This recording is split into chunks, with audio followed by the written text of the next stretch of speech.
Thank you, thank you. Thank you very much, Kevin, thank you. And let me also welcome all of you, all of my sisters and brothers, our leadership across a great nation, back to Washington, D.C., and right back here to the Capitol Hill Hyatt, where 35 years ago we did hold our first ever legislative conference, and you could feel the electricity. We talked about it last night. It feels good to be home. I also want to acknowledge the people that really make this IAFF go. We had our very senior staff introduced appropriately, but this great union of ours creates an extraordinary level of service and resources. The programs that are put on, the ALTS conference, the Redmond EMS symposiums, the conventions, this legislative conference, all the tools and services. It all comes about because of an incredible staff at this international union. Incredible staff that works in our government and political affairs department that puts all this together over the next 2 days. And all of the staff that puts together and develops and creates everything that you need to be successful at the very difficult jobs that you do. And so I just want to make sure that I acknowledge and that we show our appreciation for the very, very best staff of any union in North America, and that's the staff of the IAFF. Thank you for everything you do.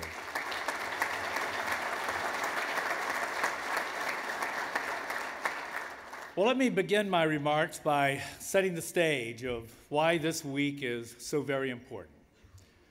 Why the work we're all gathered here to do will make a difference to every single IAFF member.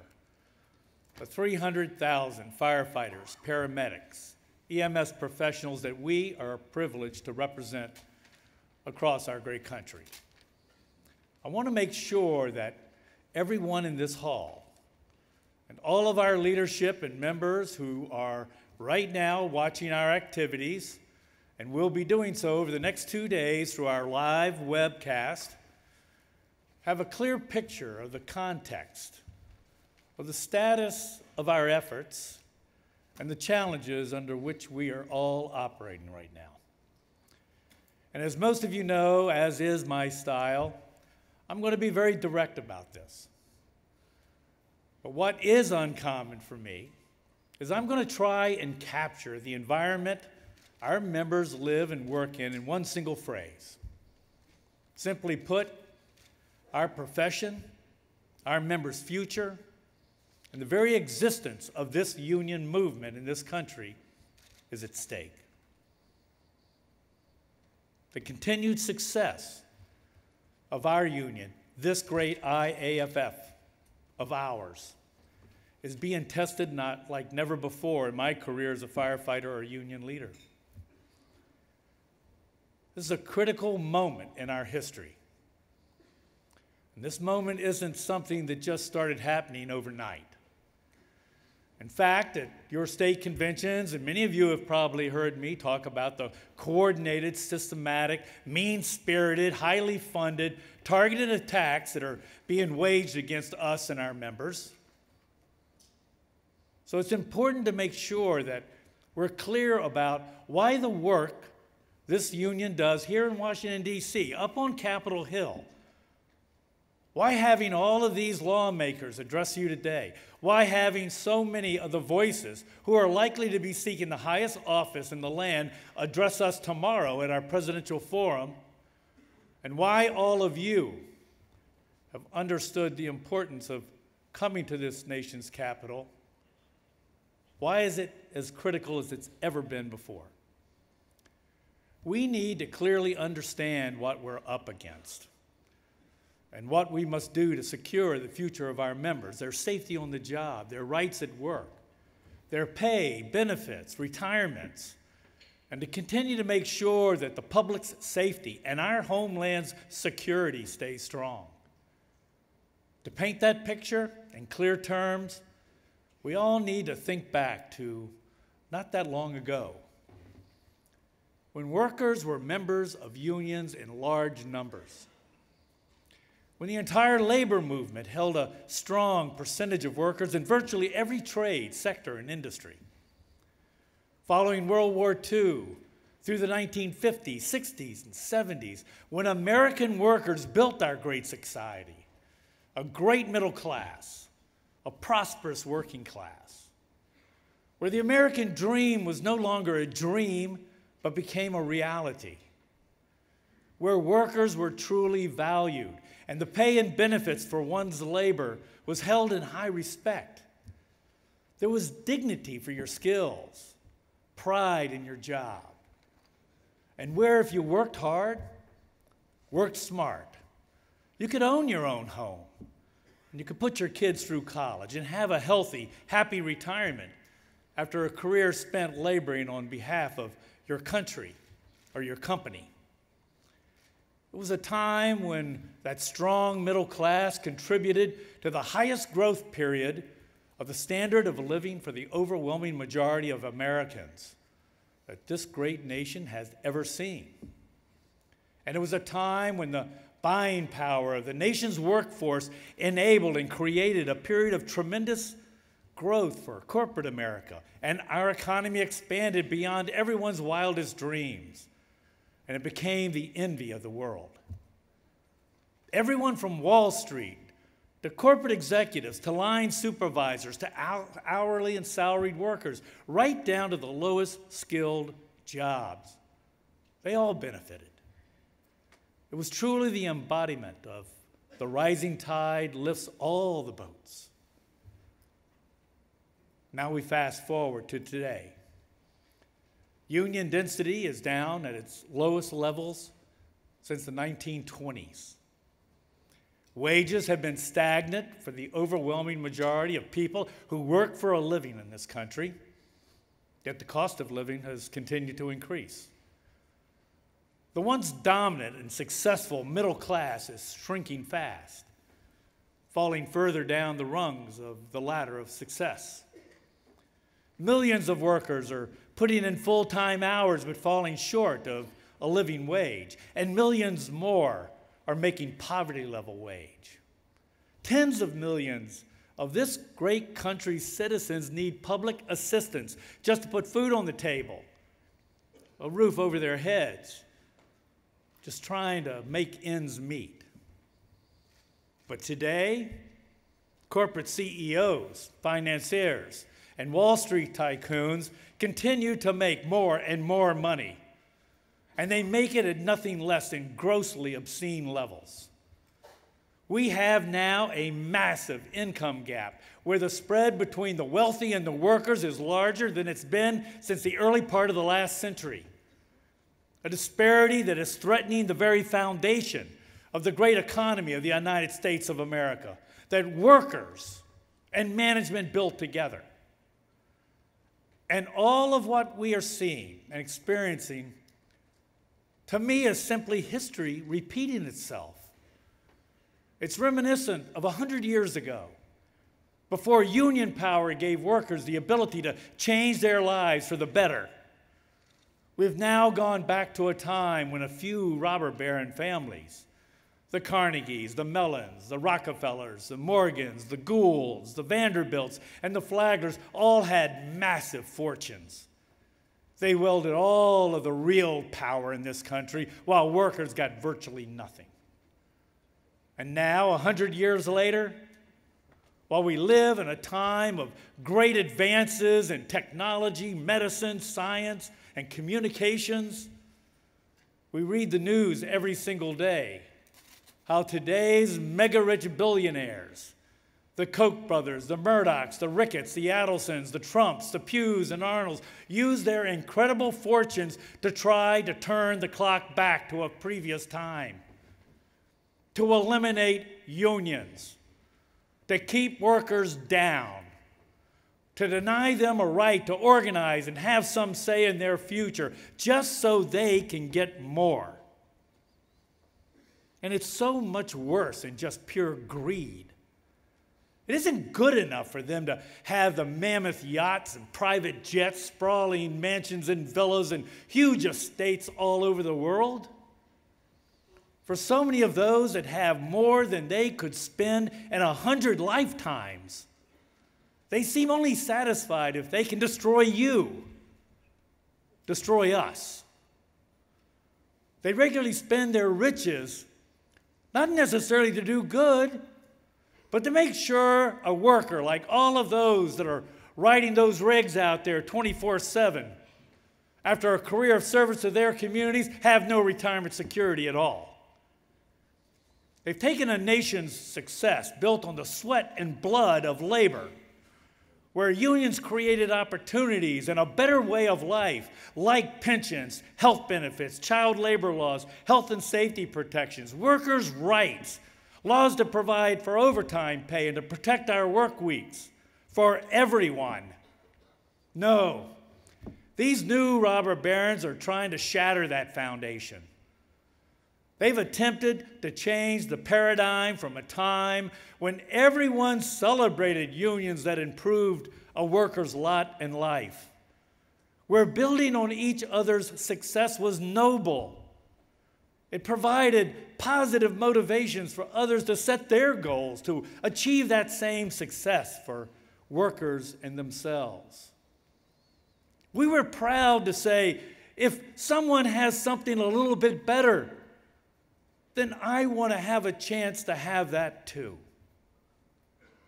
And that paradigm they're changing now is to where today so many of these multi-billionaires are using their power and influence to turn the tide and change that very paradigm.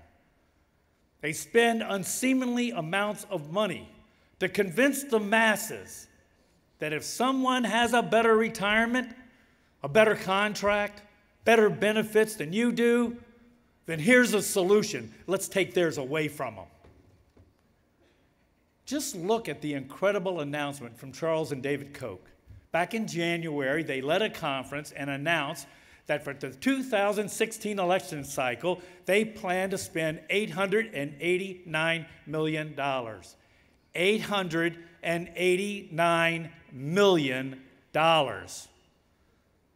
That's as much as the entire Republican Party spent in the last presidential election cycle. It's staggering. And then we have the Arnold family, who has teamed up with Pew Charitable Trust and is investing millions and millions to do what good? Oh, to attack our retirement plans and pensions across this entire country.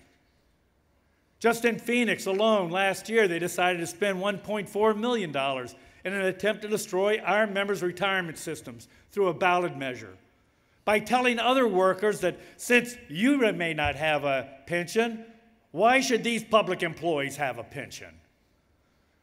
But let me tell you, while the Arnolds and the Pews may have all that money, we know how to fight back.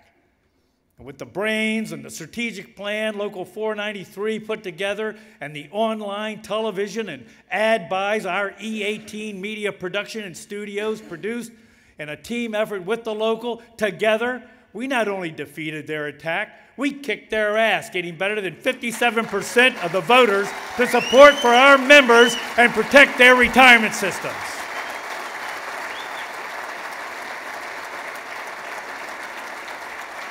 And those allied against us, they also took their treasure trove and decided to remove it from the heat of Phoenix up to the cold of Alaska, Anchorage, Alaska, in their cynical attempt to roll back and destroy our members' collective bargaining rights. And once again, when we partnered with our local and communicated our message of safety and community over their message of jealousy and greed, we prevailed.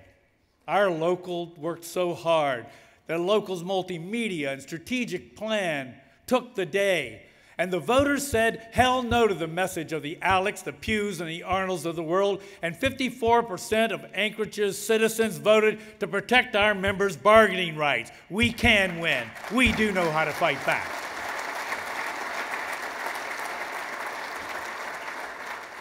And I guarantee you this, we're going to battle them every step of the way when they try to destroy our members' rights and livelihood.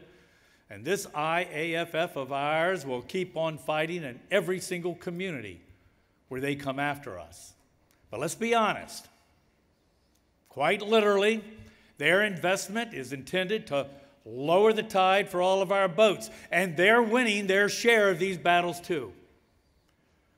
They've used the cruelties, the fear, the frustration, and the anger generated by the economic crisis that began in 2008 to create envy, to foster jealousies between different groups of workers, to pit private sector workers against public sector workers, to pit non-union workers against union workers, to continue a slide to lower and lower wages, eliminate employer-paid health care, gut our rights to organize, and to eradicate defined benefit retirements. They are so small-minded and petty that they would use their disgusting wealth to try and eliminate you from having your dues deducted from your paychecks, to do nothing more than just to cripple us, to take away our members' voice.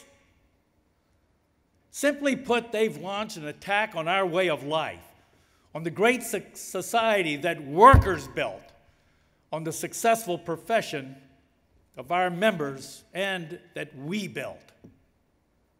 And whether it's your city, county, or town, you're feeling it. I'm everywhere. I see how you feel it. Like in Memphis, Tennessee, where a Democratic mayor, A.C. Wharton, has been co-opted and coming after our members on multiple fronts. But I'll tell you what, our local isn't blinking, our local isn't backing off, our local isn't backing down, and we're working hand in hand, and by God, we're going to ultimately prevail. We're going to make sure that the health care for our members and our retirees are going to be protected.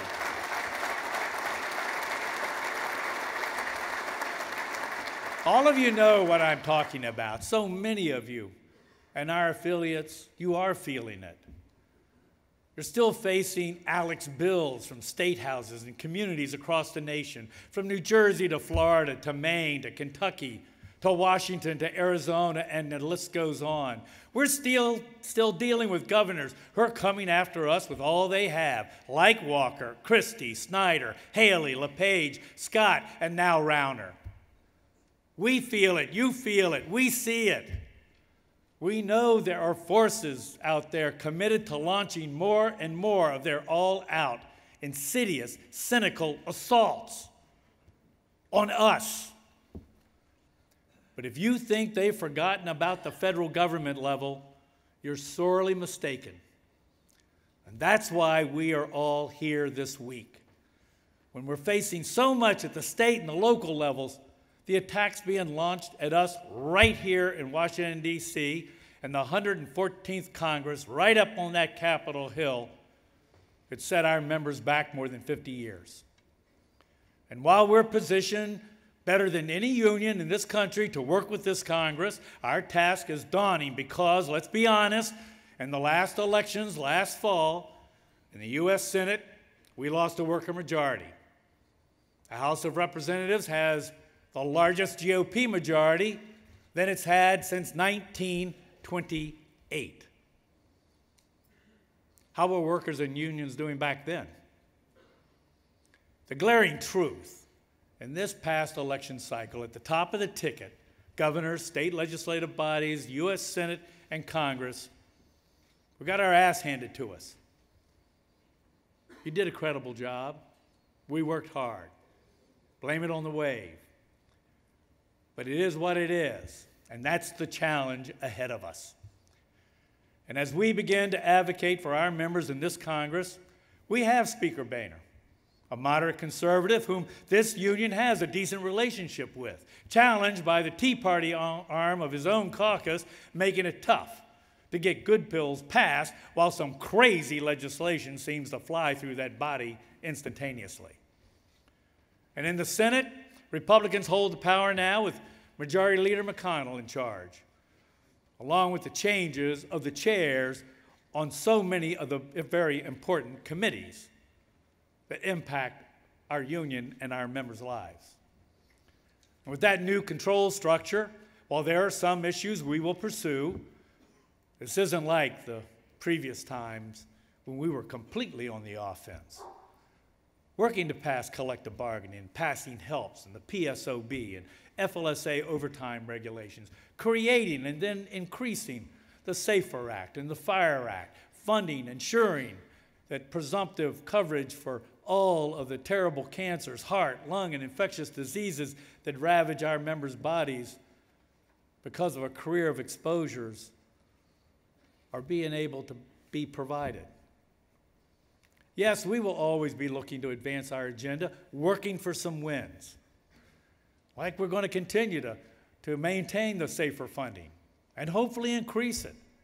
That's protected and brought back to work over 12,000 of our own over the last several years. And you'll be lobbying right here this week to renew authorization for the Zadroga Act that's so critical to those who worked on that pile for the days, weeks, and months following the attacks on 9/11, to ensure they have the medical monitoring, medical care, and compensation they're entitled to for their extraordinary service.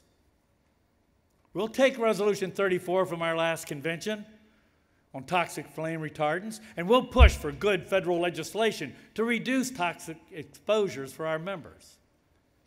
And we will be working with the same untraditional allies like Senators Mike Enzi and Lamar Alexander, two tough Republicans, but working with them to level the playing field for the local businesses who pay into the coffers of our municipalities, provide the revenues and the tax receipts that keeps our people working to compete with and make sure that our internet retailers, who pay none of these taxes at all, start paying their share to help support our communities. But as we work to advance these issues, what really requires our focus this week are the attacks that are being leveled squarely at our members. We need to focus on protecting what we've built. And it's going to take everything we've got.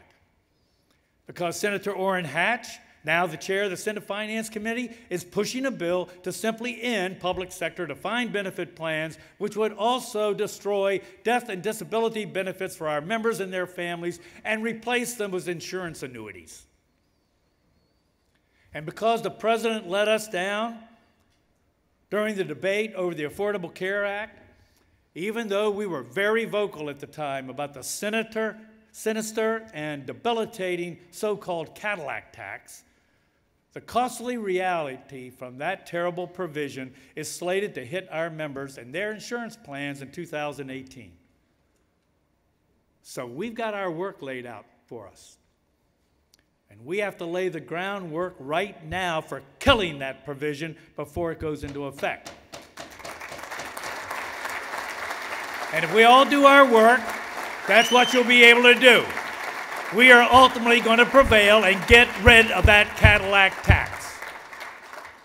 And for our federal members who are facing plenty of attacks from those who don't value the work of public servants at the federal level, we are going to help them fight the repeal of official time, and we'll work hard to extend presumptive disability to put them on par with our members in over 40 states. And one issue that has received a good bit of coverage in the media, and that affects this entire country, affects all of labor, is the fast-track trade authority that is currently being sought by the president and supported by many of our friends in Congress. Fast track. Remember NAFTA? It was going to be the great trade agreement for workers on both sides of the Mexican-American border. Well, how did that work out? Well, I'll tell you how I think it worked out. For workers, our country lost tens of thousands of good-paying manufacturing jobs. Scores of cities throughout the Midwest and beyond lost their economic base, and the Rust Belt was born. And Mexican workers, they still work for low wages and suffer from severe economic hardship. And this fast track is no better. It's nothing more than a fast track to fewer American jobs again. lower wages for American workers, and reduce tax revenue for American communities that rely on those jobs. Now, in the past, this has not been an issue that we might have focused on at our legislative conference. But we have a big stake in this debate. Fast Track will move more jobs offshore. Fast Track will take revenues from those jobs and reduce the budgets of your fire departments, affecting our members' lives and livelihoods, all of them. It's an issue on which all of the unions in our labor movement stand in strong solidarity, and we're putting our money where our mouth is. Just last month at the Executive Council meeting of the AFL-CIO, I challenged all of our unions to freeze our contributions to every single member of Congress, the U.S. Senate, federal party committees, and federal leadership PACs until after Fast Track has been decided. And since money seems to be the only way to get the attention of even friends of labor these days on Capitol Hill, we simply need, once again for us, to turn the spigot off. And I'm proud to report that every single union in the AFL-CIO has agreed to all join together to send Congress a message that is, if you mess with one of us, you're messing with all of us. And until you begin to pay attention to things, we're going to hold you accountable and to keep people working in this country, and we're not going to give you one single dime of our money.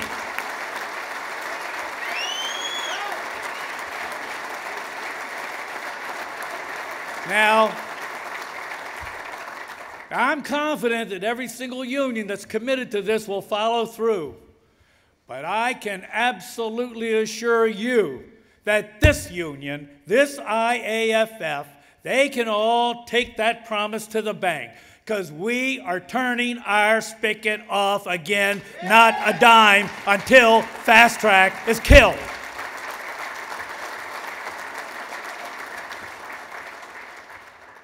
Our success in beating these devastating initiatives launched by those who want our movement dead.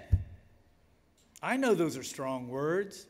Maybe some may think a little rhetorically over the top, but that's what we are facing. They want to destroy our union, our movement, and our members' ability to have some sense of their own purpose in life. And they don't really care about the well-being of your family and the quality of your life. And our success relies on us. Our commitment, you, me, everyone in this room. Our ability to persevere will determine whether we continue to make sure our members get what they have earned for a career saving lives and protecting our nation's neighborhoods, or whether the Arnolds, the Kochs, Ricketts, and Edelsons win. And while they may have all the money, I'll tell you what I have. I have all of you. And all of you have each other and our incredible membership. And I'll tell you, I'll take you and our members any day when my back's up against the wall and I'm in a tough fight. And I know that's how you feel about each other, no matter where you're from. Now, I'm not naive, and I'm not trying to look through some rose-colored glasses. But what I do know is together, we really have the team. We have the structure. We have the smarts. We have the experience. And we have the will that can take on and beat the richest of the rich in the world.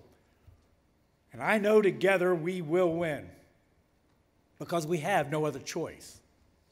And I know we will win because we know how to fight when lives are on the line, because we always have each other's backs. I've always told you since the day you allowed me to be a part of this leadership team and hold this position that you'd always know where I'd be. I'd be taking care of business. And I promise that together, that's just what we will continue to do as long as I'm blessed to hold this position of our great union. So I just simply say, as we get ready for the next several days and throughout this year, Let's keep winning because our members deserve nothing less. Let's get to work on Capitol Hill this week because together there is nothing that we can't achieve. God bless you. Let's have a great week. God bless everybody on the front line everywhere.